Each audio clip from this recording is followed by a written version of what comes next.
The merger is compromised. Marcus said it once quiet, flat, final. He didn't shout it. He didn't repeat it. Trent Lawson shoved him backward into the reception desk. The edge caught Marcus across the spine, hard. I said, "Get out of my building. You're a guard. You sweep floors." Marcus straightened. He looked at the 5 employees watching from the elevator bank. He looked at Trent. "Your key card," he said, "has been cloned for the last 6 hours." The lobby went silent. Trent's face went the color of old chalk, because in 3 minutes Arthur Sterling was walking through that door and insane. He just handed an undercover hacker the exact weapon to destroy his entire career. Keep watching. The lobby of Sterling Tech Tower existed in a kind of permanent artificial midnight. The lights were always on. The marble always gleamed. The air conditioning never stopped its cold mechanical exhale. Marcus Vance had worked this shift for 11 days straight, and in 11 days nobody had looked at him directly, not once. He sat behind the curved reception desk, his faded tactical boots flat on the polished floor, his posture straight, his expression neutral. Around him the lobby breathed its sterile corporate breath. The air smelled of nothing. Nothing with money behind it. That was the smell. The hum of the ventilation system pressed against his eardrums, low and constant like a frequency designed to remind you that the building had no interest in you as a living thing. Marcus ate that silence. He was comfortable in it. He had learned a long time ago in places much more dangerous than this that silence was not emptiness. Silence was information. He listened to the silence of Sterling Tech Tower, the way he had once listened to the silence of compromised server rooms, reading it, cataloging it, waiting.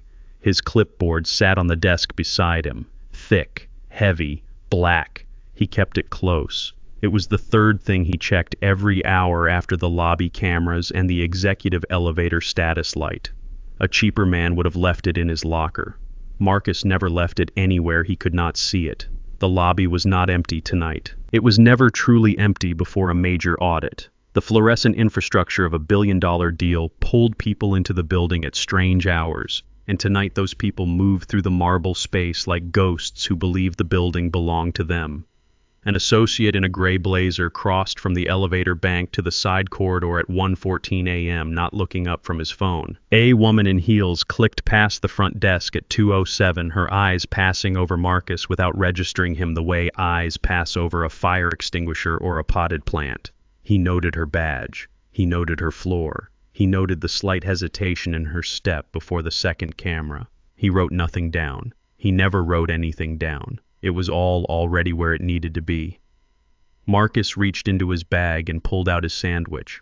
Plain bread, cheap deli turkey, mustard because mustard kept without refrigeration. He had wrapped it that morning in aluminum foil that had been folded and reused 3 times already. He set it on the desk beside the clipboard.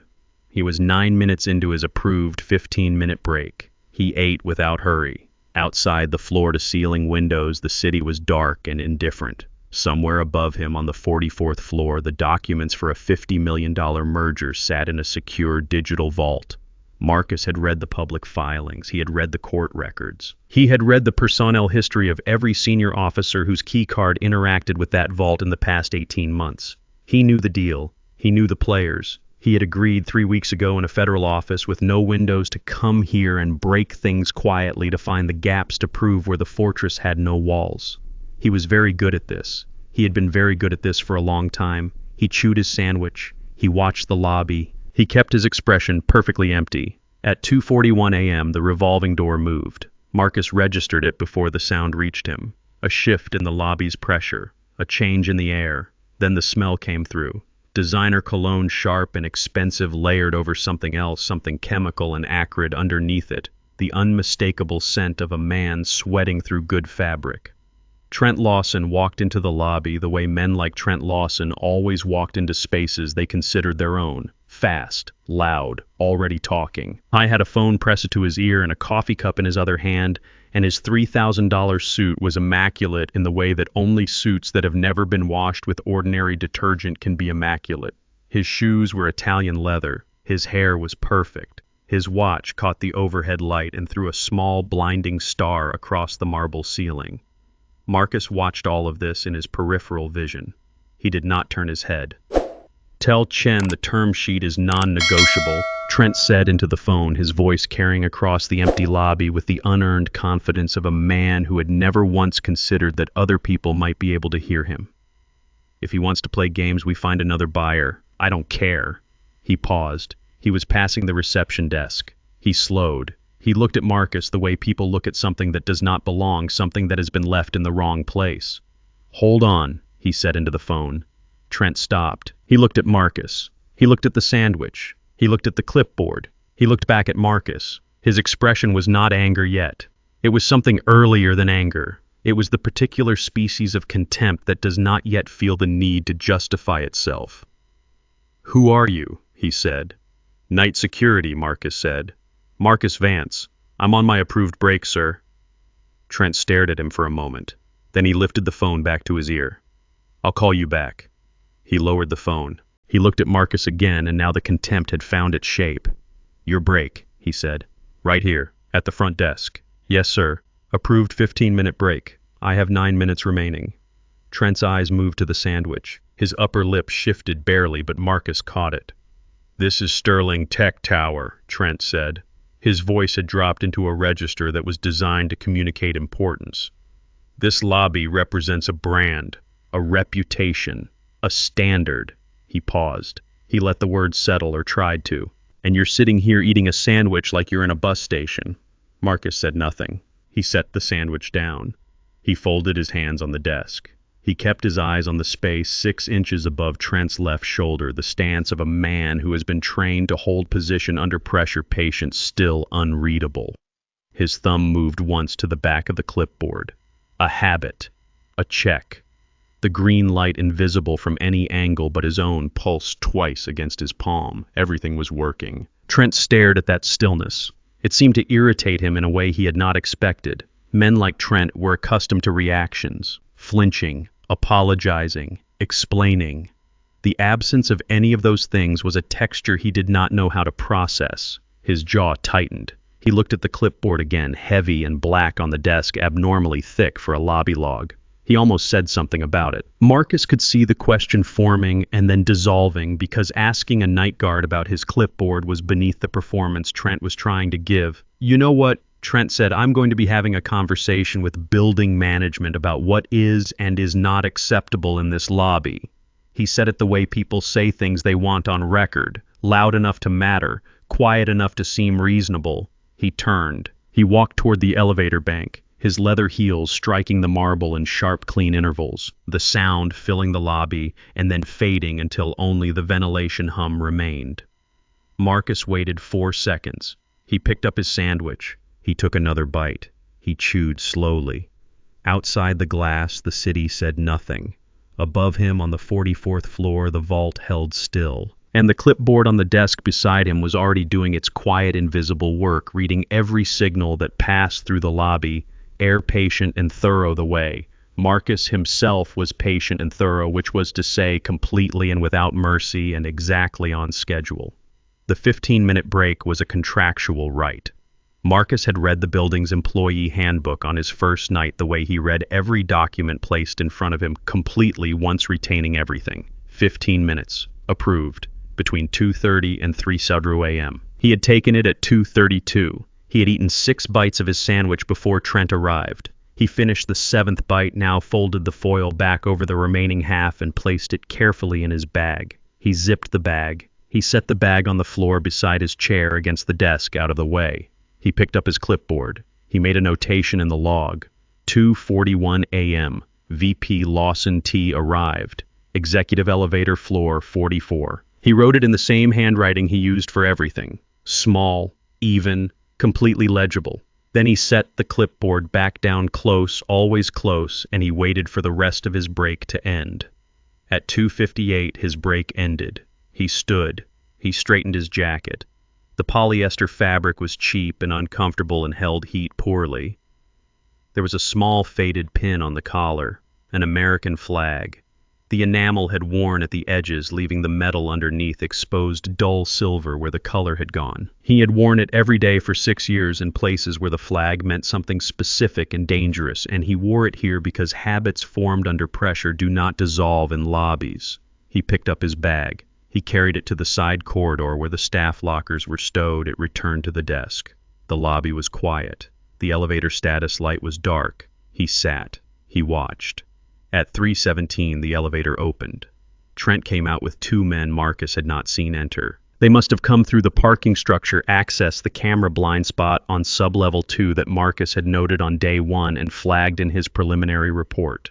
Both men wore the particular uniform of people who work near powerful people.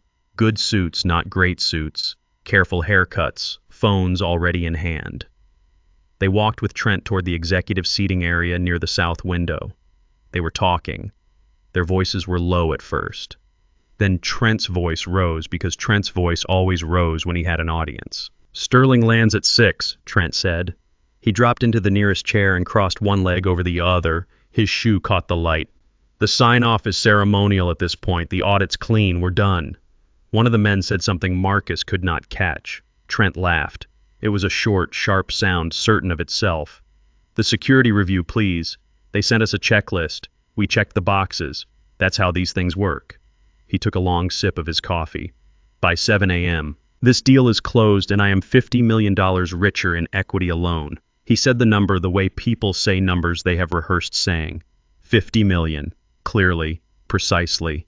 To the room. Marcus logged the time. He logged the statement. He did not look up. At 3:44, Marcus took his bag back out. His second approved break was not until 4:15, but he had a reason, and the reason was documented. He needed to retrieve the equipment calibration log from his bag, a document that building management had requested and that justified his carrying the bag back to the desk area. He set the bag beside the chair. He unzipped the top. He removed a folded sheet of paper. He placed the sheet beside the clipboard. Then he reached into the bag again and removed his sandwich. He had 4 bites left. He was permitted to eat at the desk during non-peak hours per section 7.3 of the handbook. He placed the sandwich on the folded foil on the corner of the desk. He began to eat. He was on the second bite when Trent noticed. Trent had been speaking. He stopped speaking.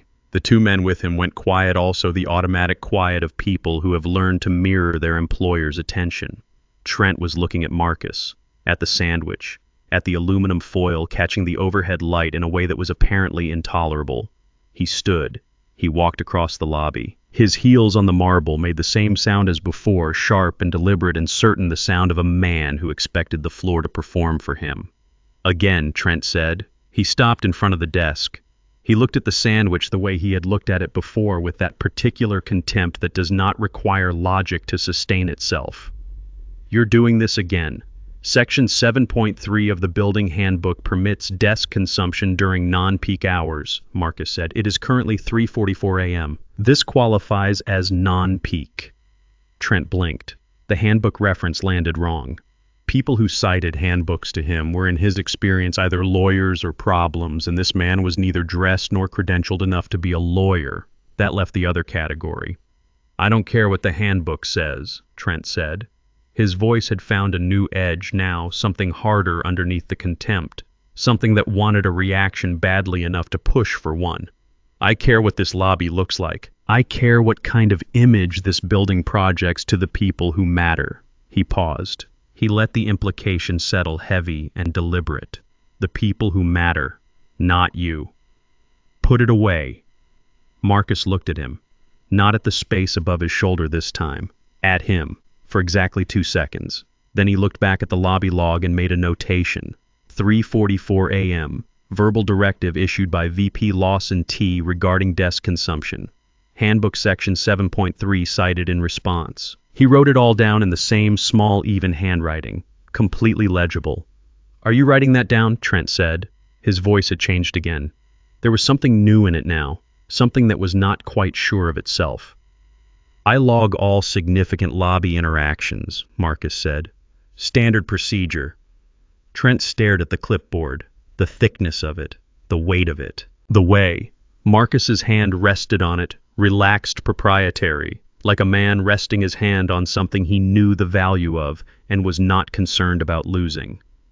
For the second time, the question formed on Trent's face, and for the second time it dissolved because asking a night guard to justify his clipboard was a concession he was not willing to make. Instead, Trent reached out. He picked up the sandwich. He held it for a moment, and in that moment something shifted in the lobby, a change in pressure, in temperature, in the fundamental terms of what was happening here.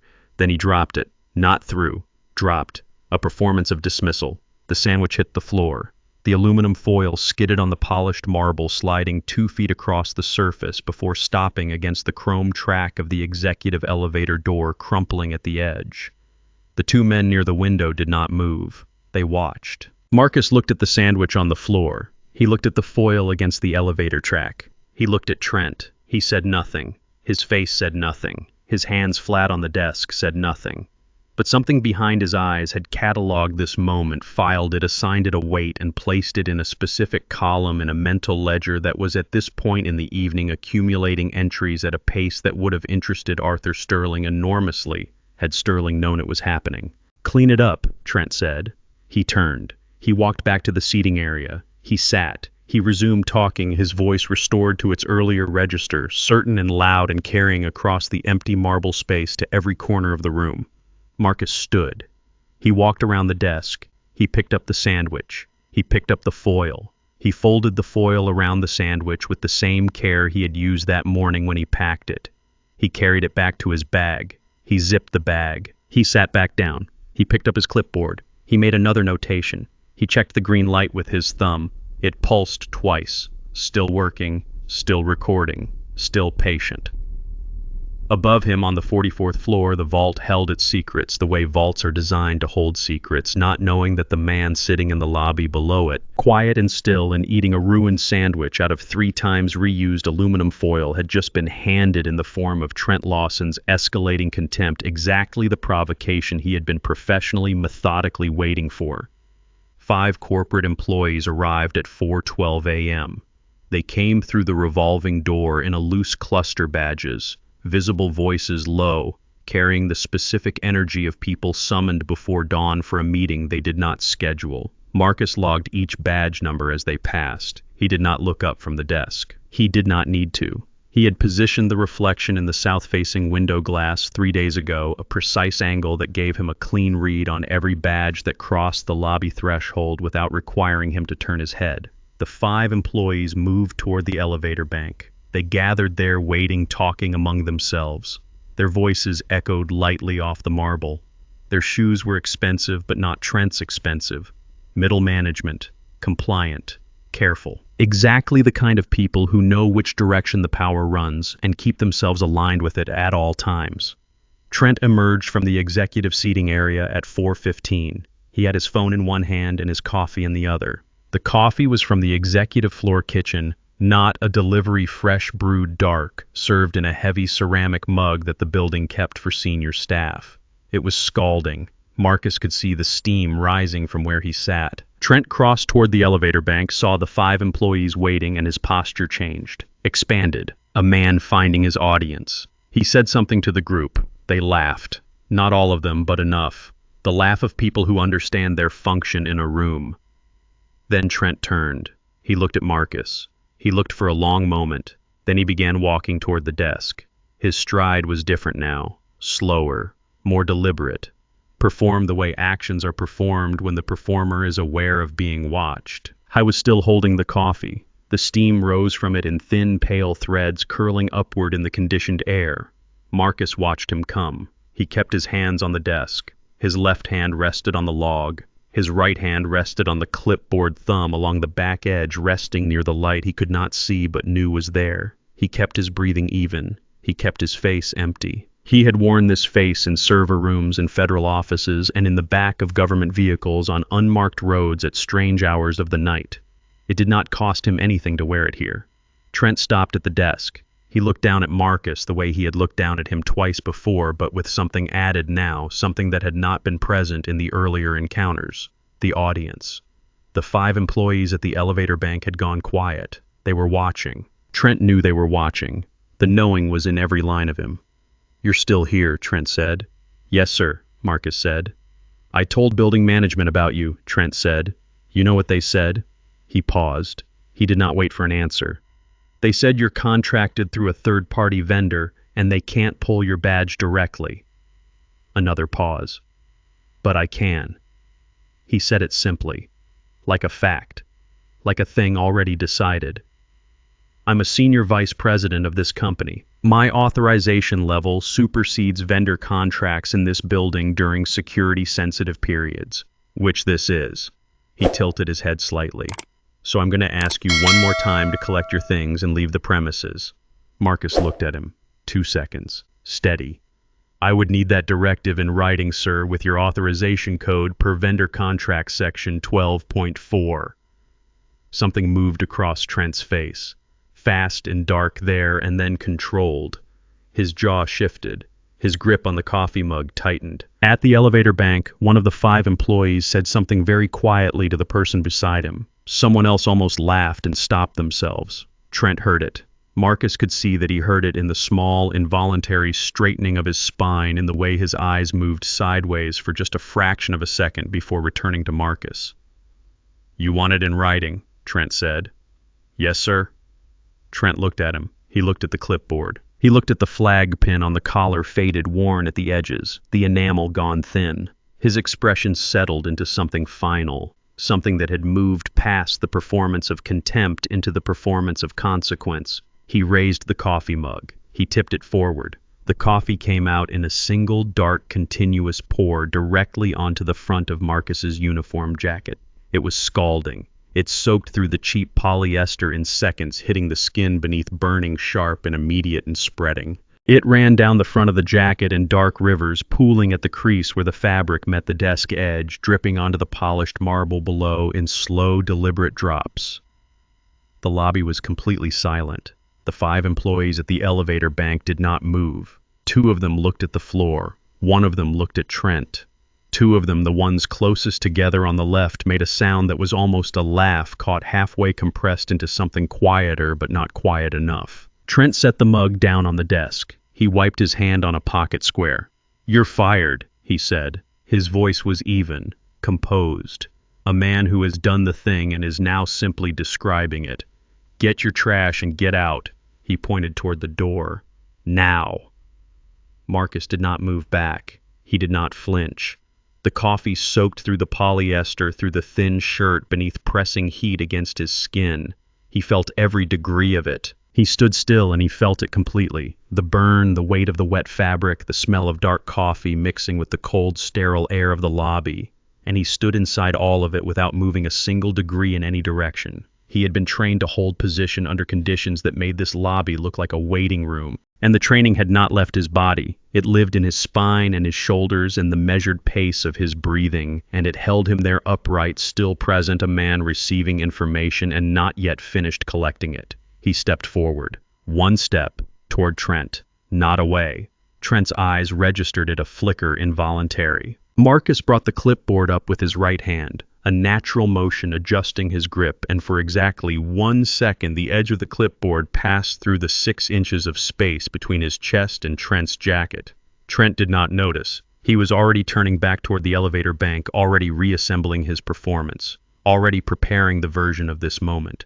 He would tell later to other men in other rooms as a story about standards and accountability and the kinds of decisions leaders have to make. He did not notice the clipboard. He did not notice the light on the back of it, which had pulsed 3 times in rapid sequence the moment the gap closed and then gone steady. Marcus lowered the clipboard. He set it on the desk. He placed his right hand flat on top of it. The coffee dripped from his jacket onto the marble floor, patient and rhythmic, 1 drop at a time.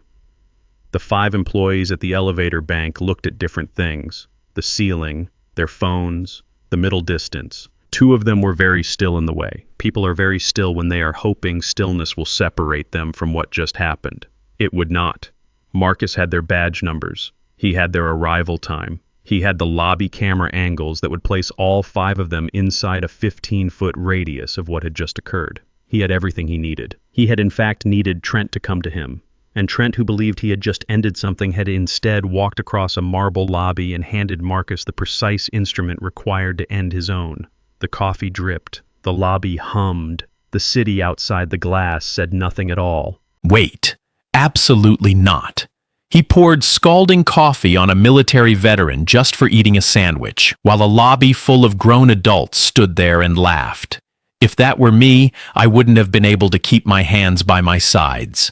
Imagine standing there taking that kind of physical abuse just to keep a paycheck to survive. The audacity is sickening. Trent screamed for security at 4:19 a.m., not called, not requested, screamed. The word came out of him high and sharp, bouncing off the marble and the glass and the polished chrome of the elevator doors, filling the lobby with a sound that had no dignity in it. Security. Then again, security. As though repetition would manufacture authority, he could feel slipping. The two building guards stationed near the parking structure corridor arrived in 11 seconds. Marcus had timed their average response on day one. 11 seconds was within range. The guards were large men, professional, uninvested.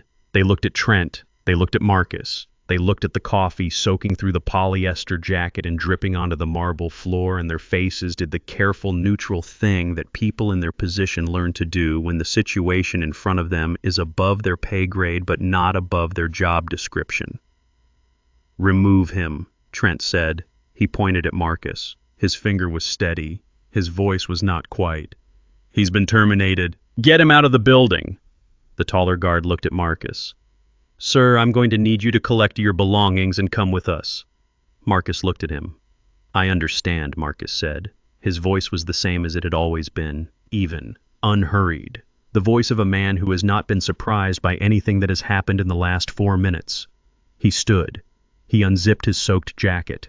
He removed it slowly, folded it once, and laid it over the back of the chair. Beneath it, he wore a plain dark shirt, dry clean and fitted with the particular precision of someone who dresses for function rather than comfort. He picked up his bag. He picked up his clipboard. He held it flat against his chest, left arm across it the same way he had held it all night, close proprietary, the way a man holds something that belongs to him and intends to keep belonging to him.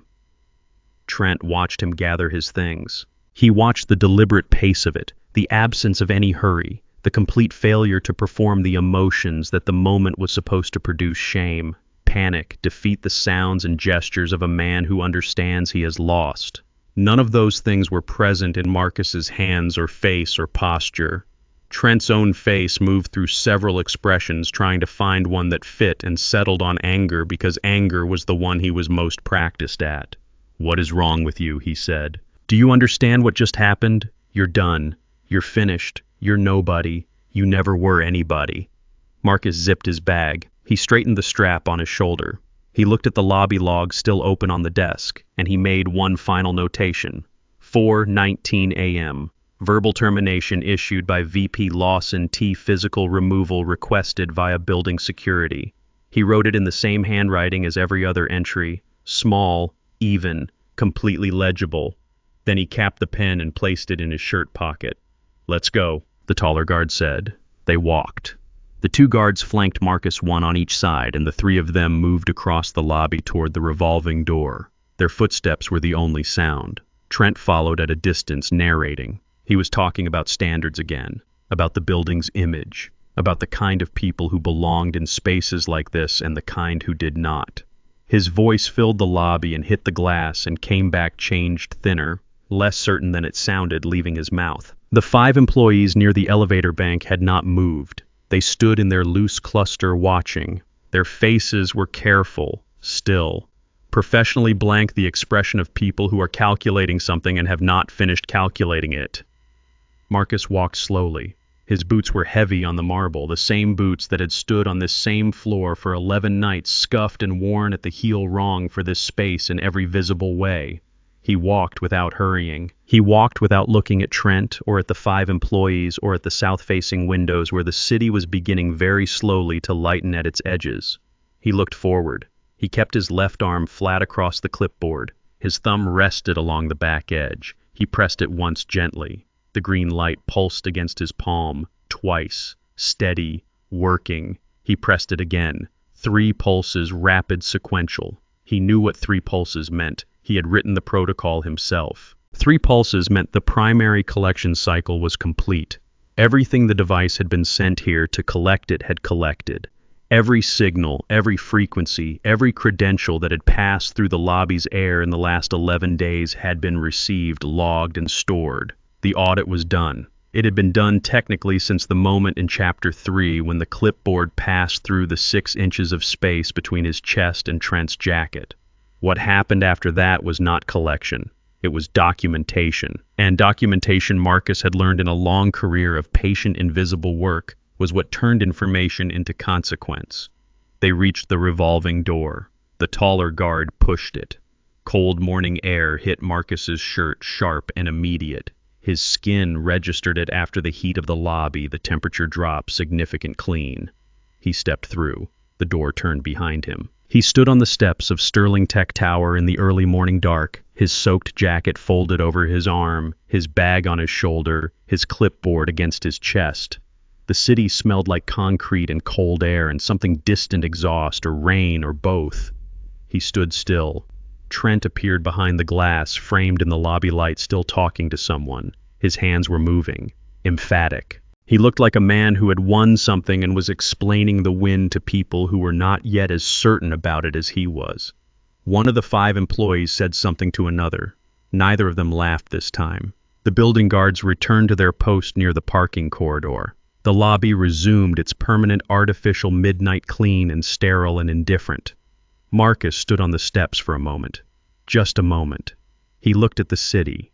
The sky above the towers was not black anymore. It was something darker than blue but lighter than night, the specific color of the hour before the world decides to begin again. He had seen this hour many times, in other cities, in other contexts, standing outside buildings that did not know yet what had just happened inside them. He sat down on the top step. He placed the clipboard on his knees. He unclipped the top panel, a motion invisible from the lobby, simple practice, 2 seconds. He looked at the readout. Clean, complete. 11 days of passive collection and 4 minutes of proximity contact had produced a data set that was by any federal audit standard more than sufficient. Trent's master key card had been the final piece, the crown credential, the one that opened the vault on floor 44, and Trent had delivered it personally, walking across the lobby in a $3,000 suit with a cup of scalding coffee, wanting an audience, needing a target. He had been so focused on performing dominance that he had not felt the thing happen. Most people were. That was the job. That had always been the job. Marcus closed the top panel. He reclipped it. He set the clipboard beside him on the step and looked at the lightening sky. His shirt was dry now. The coffee had soaked through hours ago and the cold air had done the rest. The flag pin on his collar caught a passing headlight from the street below, brief and bright. He did not check his watch. He knew what time it was. He knew from the pre-operation briefing that a fleet of black SUVs had been scheduled to arrive at Sterling Tech Tower at 5:45 a.m. He knew who was in them. He knew what happened next. He sat on the steps of the building that had just fired him in the dark, in the cold, holding 11 days of evidence against a man who was currently inside, explaining his victory to people who were beginning very quietly to be afraid. He was, as he had always been, exactly where he needed to be. The steps were cold. Marcus had been sitting on them for 19 minutes when the door behind him opened. He did not turn around. He heard the weight of 2 sets of footsteps, heavy, deliberate, the particular rhythm of men doing a job they find unpleasant but will complete regardless. The guard stopped behind him. The taller one spoke first. "Sir, you need to move off the steps. Building policy. You can't remain on the property after termination." Marcus looked at the street. A cab moved through the intersection below, slow and yellow in the dark. "I'm on a public sidewalk approach," he said. "Building property ends at the bottom step." A pause. The guards consulted each other without speaking, the silent negotiation of 2 professionals who know the boundary of their authority and have just found it. Marcus heard them shift. He heard them decide. They did not touch him. They went back inside. The door closed. I was alone again on the steps in the cold. He sat with that for a moment. He was aware of what he looked like. He had been aware of it for 11 days, and he was aware of it now with particular clarity. A man in a coffee-stained shirt sitting on the steps of a building that had just expelled him in the last dark hour before morning. No jacket, cheap boots, a bag that contained a ruined sandwich and a device worth more than Trent Lawson's monthly salary. He looked like a man who had lost. He looked from any angle that did not have access to the full picture exactly like the thing Trent Lawson had called him. Washed up, finished, nobody. The performance of his cover was even sitting here alone with no audience completely intact. That was the discipline. The appearance of defeat was part of the operation. He knew that. He had known it going in. Knowing it did not make the cold less cold. He had sat in harder places than this. He had sat in server rooms at 3 a.m. in foreign cities with bad cover and worse odds waiting for a handshake that might not come. He had sat in federal holding rooms while people who did not believe his credentials decided whether to believe his credentials. He had sat at the back of a military transport at 23 years old, watching a coastline he had grown up on disappear beneath clouds, going somewhere that would take years to come back from, not knowing yet what that meant.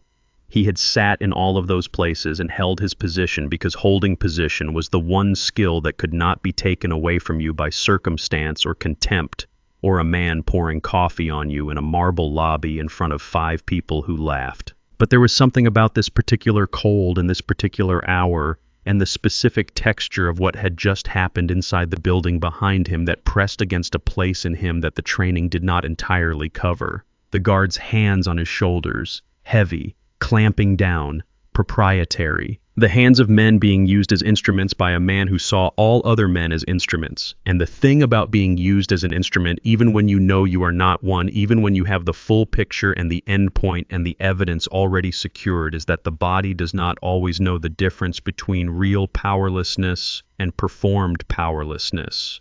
The skin remembers the hands. The chest remembers the weight of the soaked fabric. The ears remember the laughter. Marcus was 41 years old. He had spent 9 years in Army Cyber Command doing work that did not exist on paper, and 12 years after that, building a firm that did the same work for different clients under different cover. And in all of that time, he had been talked to in many ways by many people, but there was a particular species of contempt that Trent Lawson carried, refined and casual and utterly certain of its own justification, that was not about him specifically. It never was. That was the thing that pressed. Trent did not know him. Trent had never tried to know him. Trent had looked at the boots and the polyester and the cheap sandwich and assembled a category and dropped a real human being into it and then treated the category. Marcus was 41 years old and had a federal security clearance that most generals did not hold, and none of that had been visible to Trent because Trent had stopped looking at the level of the boots. He thought about that. He let himself think about it fully, which was something the training did not prohibit, only required you to do on your own time. Veterans got thrown away in this country with a regularity that the country did not like to examine directly. They came back from places that changed the shape of their interior lives in ways that were not visible from the outside, and the outside looked at the boots and the polyester in the corner of the lobby and assembled a category and moved on. Some of them were sitting on steps right now, real steps, with no device under their arm and no SUVs on the way. Just the cold and the dark and the particular silence of a city that has decided not to see you. Marcus did not look away from that thought. He sat with it. It was real and it was heavy, and it deserved to be held for a moment before the next thing happened. He held it. Then he heard it.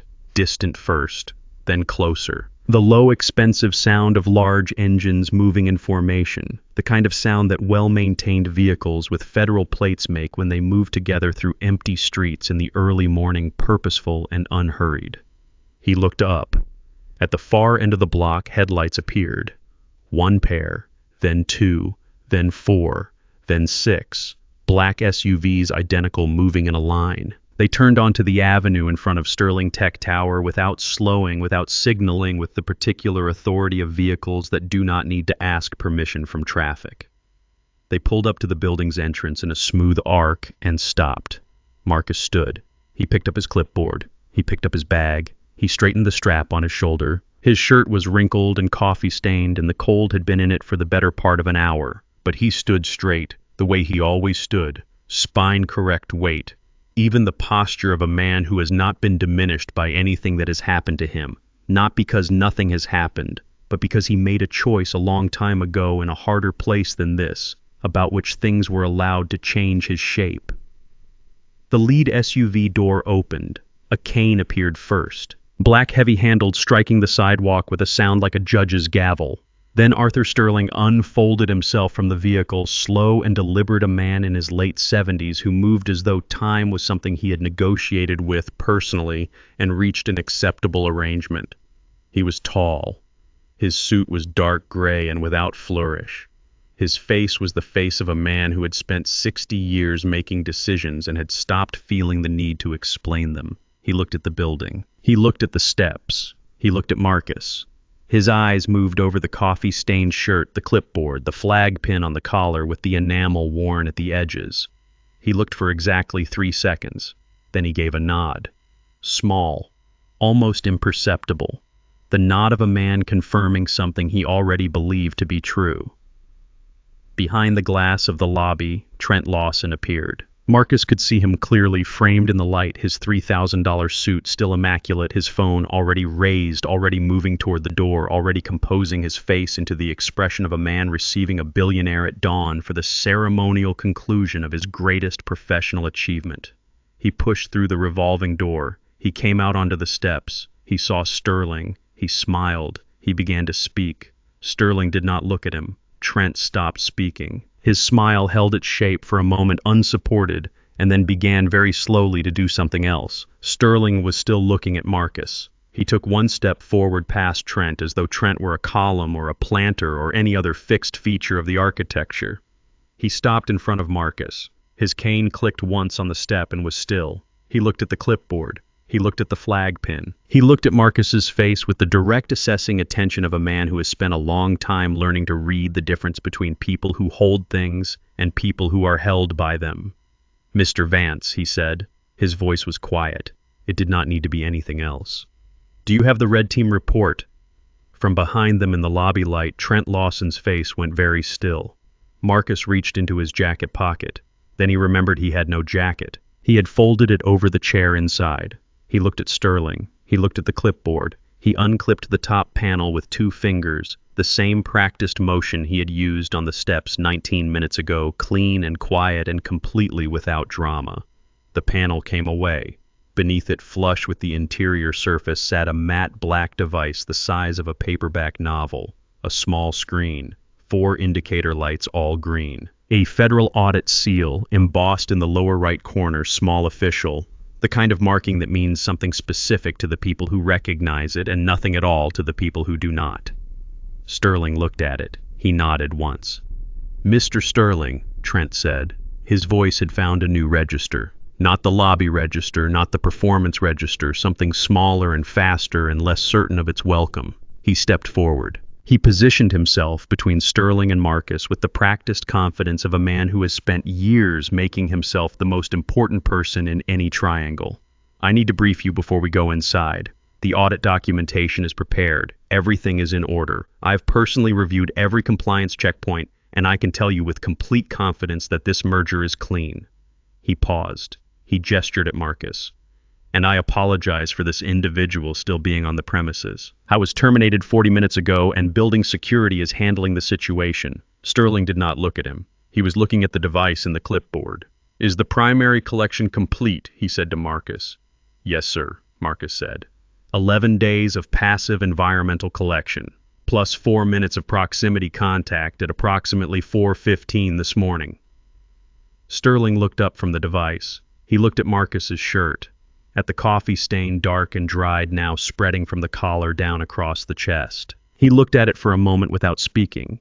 Then he looked at Trent. It was the first time he had looked at Trent since getting out of the SUV. Trent smiled, the smile of a man filling a silence with the only tool he has. "There was an incident," he said.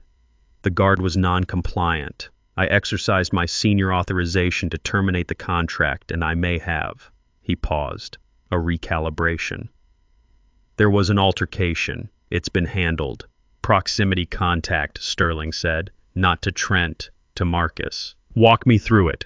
Marcus turned the device toward Sterling. The screen showed a timeline, clean columns, timestamps on the left, credential identifiers on the right, access level in the center column, color-coded green for standard, amber for elevated, red for masterclass.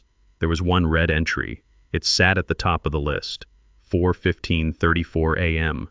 Credential Class Master. Access Scope Full Tower including Secure Vault Floor 44. Duration of collection window 1.7 seconds.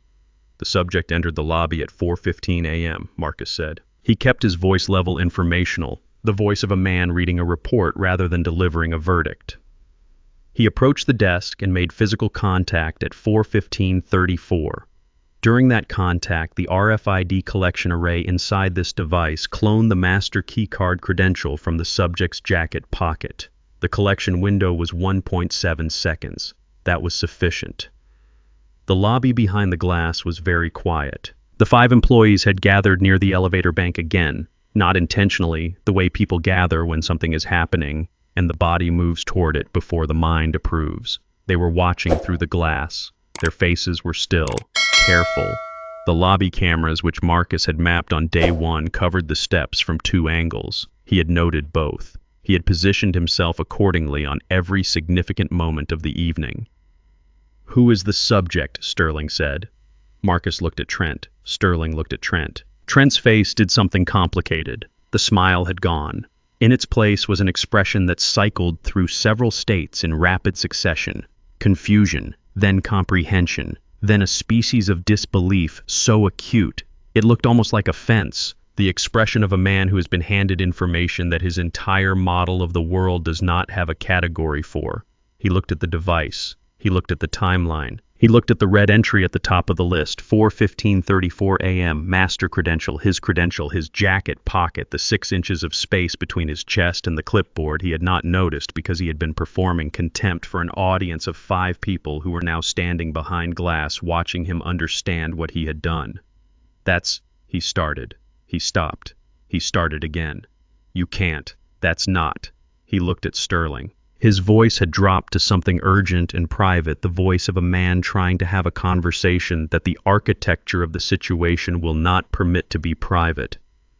"Arthur, I need you to understand what happened here. This man was insubordinate. He was non-compliant. I was protecting the building's interests. I was protecting the merger.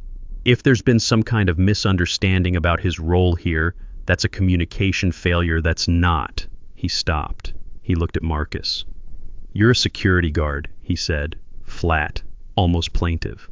"You're a night shift security guard. I'm the CEO of Vance Federal Security Solutions," Marcus said. "We were contracted by the Sterling Tech Board 6 weeks ago to conduct a blind penetration assessment of the tower's physical and digital security infrastructure ahead of the merger audit. My role as lobby guard was the cover assignment.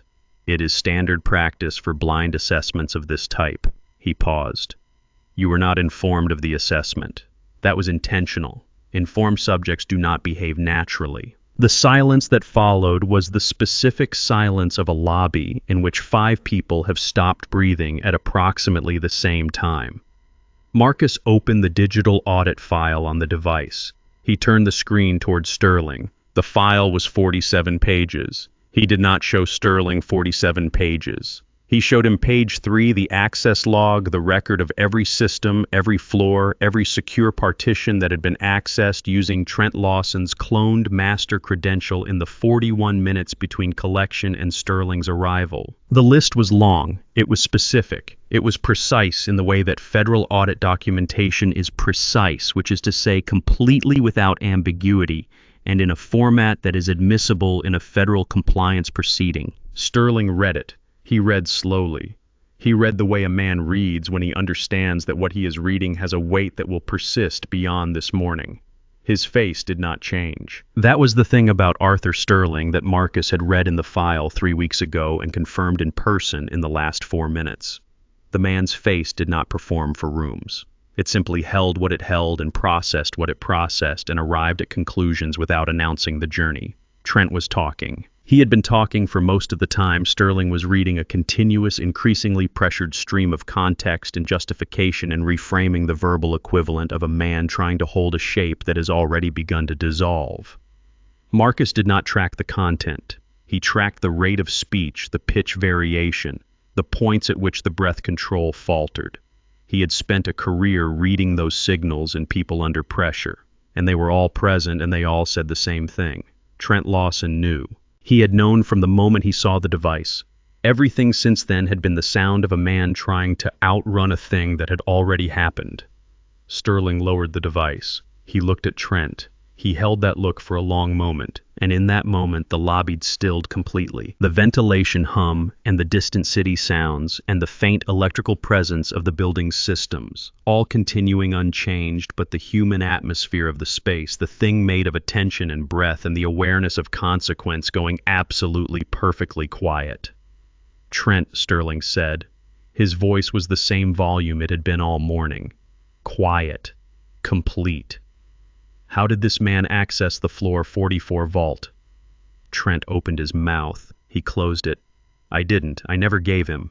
He stopped. He started again. "I didn't know who he was. If I had known, I would never have."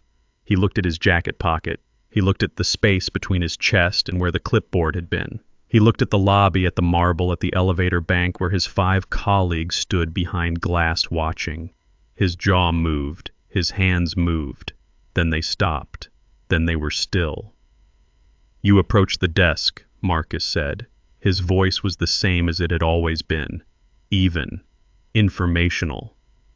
"At 4:15 a.m., you poured the contents of a ceramic coffee mug onto my uniform. In doing so, you moved within 1.7 seconds of contact range with the collection device. The credential transfer was passive. You did not need to take any action. Your presence was sufficient." He let that sit. "Your master key card," Marcus continued, "provided access to the floor, 44 vault, the executive server partition, the merger documentation archive, the building's physical access control system, and the backup credential store for the tower's entire digital infrastructure. All of those systems are now documented in the federal audit report as having been accessed by an unauthorized collection device during a sanctioned blind penetration test." He paused. "The access was authorized by the board. The collection was authorized by the board. The only thing that was not authorized was the credential transfer itself. That was authorized by you, Mr. Lawson, unintentionally, at 4:15 a.m., when you crossed the lobby to pour coffee on a security guard." The blood left Trent's face in a way that was visible. It was not a metaphor. The color went starting at the jaw, moving upward until his face was the color of old chalk, the color of something drained. His mouth was open. His platinum corporate badge caught the lobby light through the glass. His briefcase, still in his left hand, began to shake. Not much. Enough. Behind the glass, the 5 employees stood in absolute silence. They did not look at each other. They did not look at their phones. They looked at Trent, and they looked at Marcus, and they looked at the device and the clipboard, and they were very still in the way that people are still when they are watching something that they know they will be asked about later in a room with a recorder running, and they are already thinking carefully about what they will say. Marcus looked at the coffee stain on his shirt. He looked at Trent. He said nothing. He did not need to say anything. The audit file said everything. The timestamp said everything. The 47 pages said everything precisely in a format that was admissible and permanent and already on its way to the Federal Compliance Office via the encrypted uplink that had been running quietly in the background of the device since 4:17 a.m., 2 minutes before Trent had ordered the guards to remove him while he was still sitting at the desk, making his final log notation in the same small, even completely legible handwriting. Sterling held out his hand. Marcus gave him the device. Sterling turned to the nearest SUV and spoke quietly to someone inside. Then he turned back to Trent. His cane clicked once on the step. The sound was very clean in the cold morning air. "Come inside," he said, to Marcus, not to Trent. He turned and walked toward the revolving door. Marcus picked up his bag. He followed. As he passed Trent on the steps, he did not slow down. He did not look at him. He walked past him the way you walk past a fixed feature of the architecture. At the door he stopped. He held it for a moment.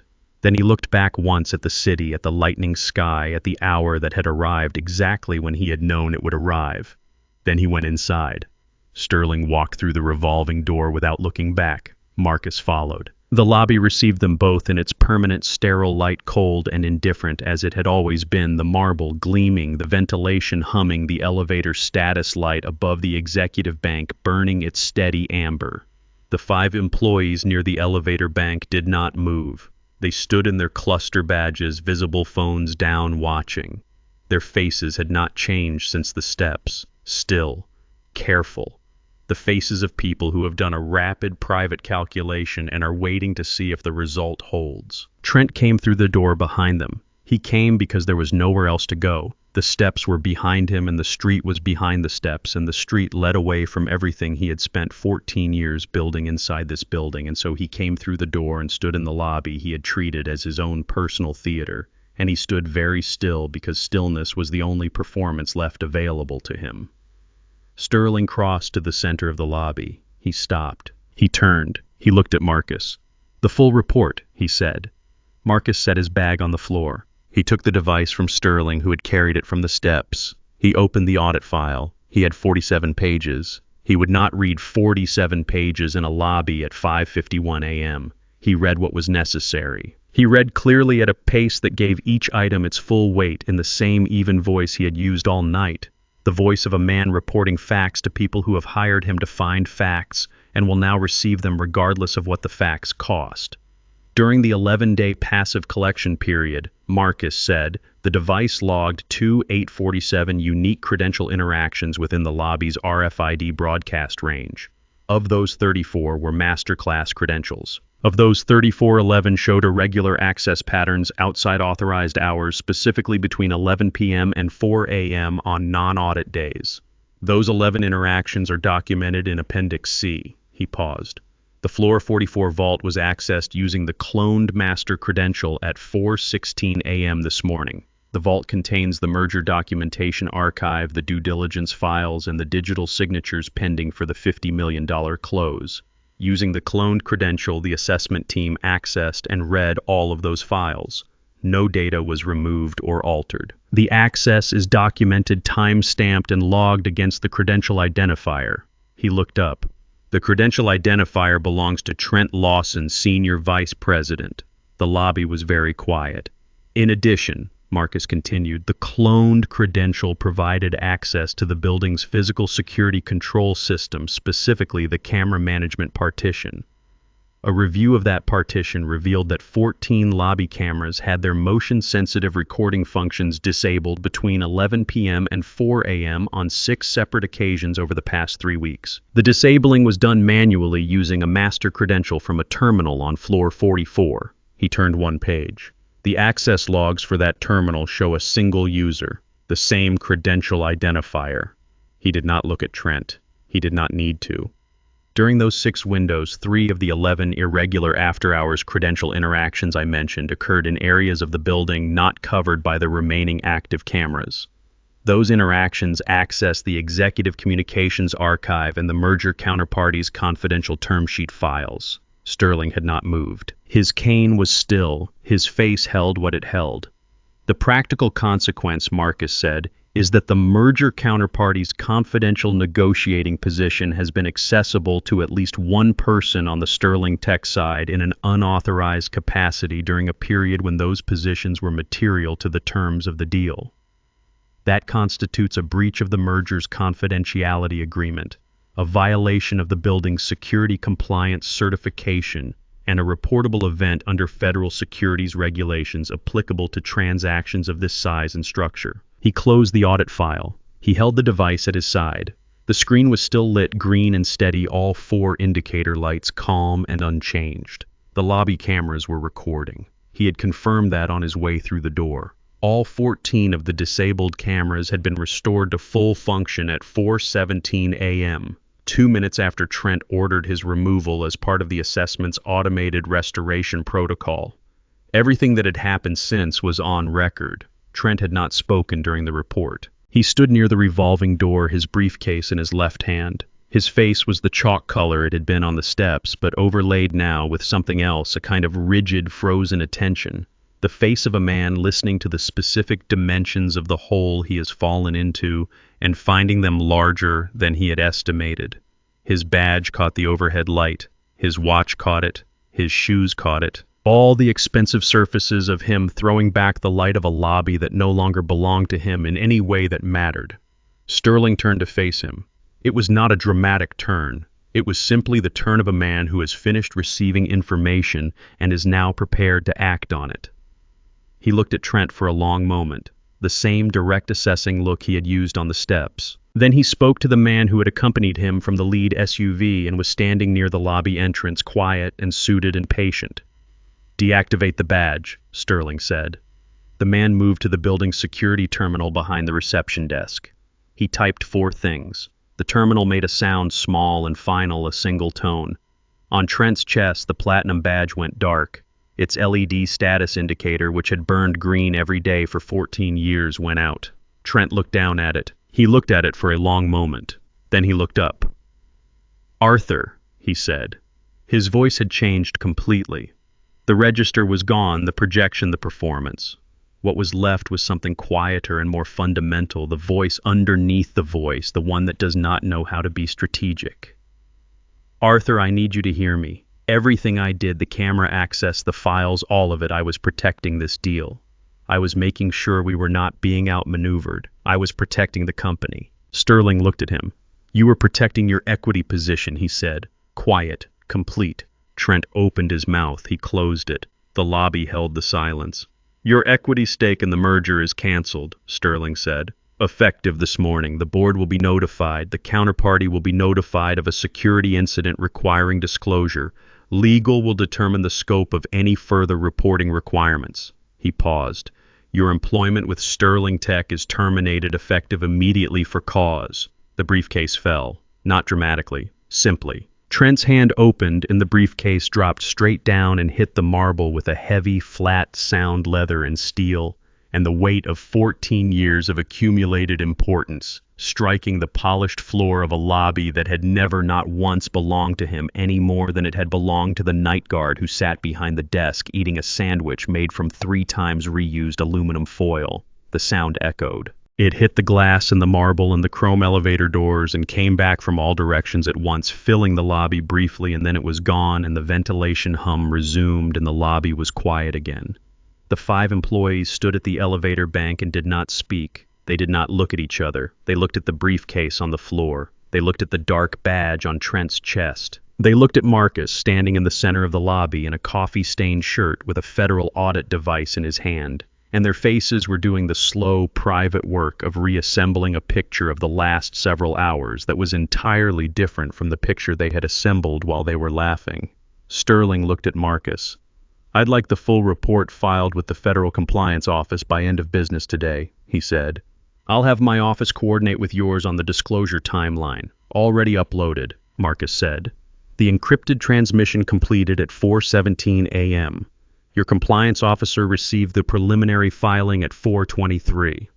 Sterling looked at him. A long look. Not the assessing look this time. Something quieter.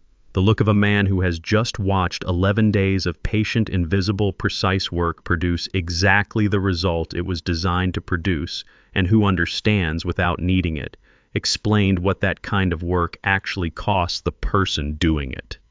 He nodded once. The same nod as on the steps. Small, almost imperceptible. But Marcus caught it as he caught everything.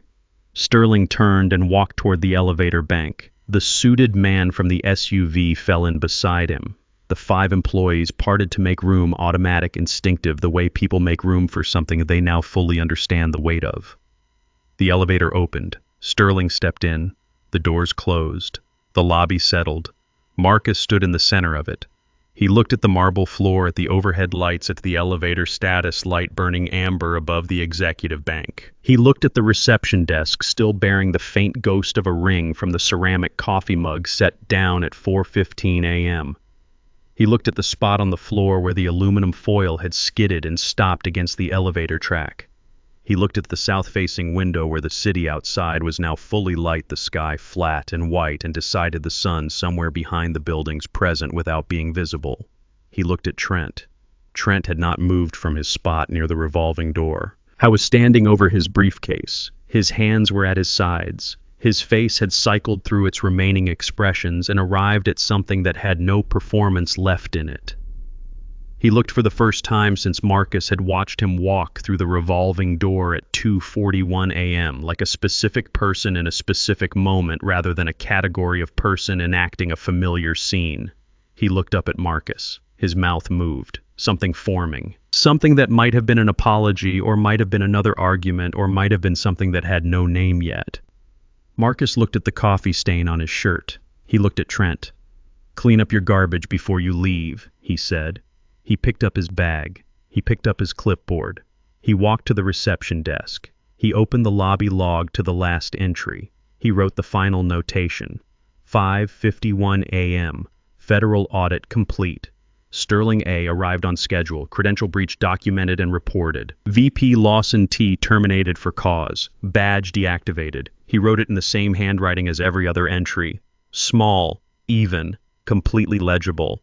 Then he capped the pen. He placed it on the desk. He closed the log. He straightened the chair. He adjusted the angle of the desk lamp, which had been 3 degrees off since day one and had bothered him quietly every night since. Then he walked across the marble lobby, through the revolving door and out into the morning. That feeling of watching an arrogant, unchecked elitist lose their entire empire to the quiet professional they deemed inferior, that is pure righteous vindication. If you were in Marcus's boots, dripping with hot coffee and holding the hidden power to end a man's career, could you have stayed that terrifyingly calm and let your intellect do the talking? Drop your answer in the comments below. I read every single one. If this story hit you in the chest, share it with someone who needs a reminder that true power stays quiet, and subscribe for the next one.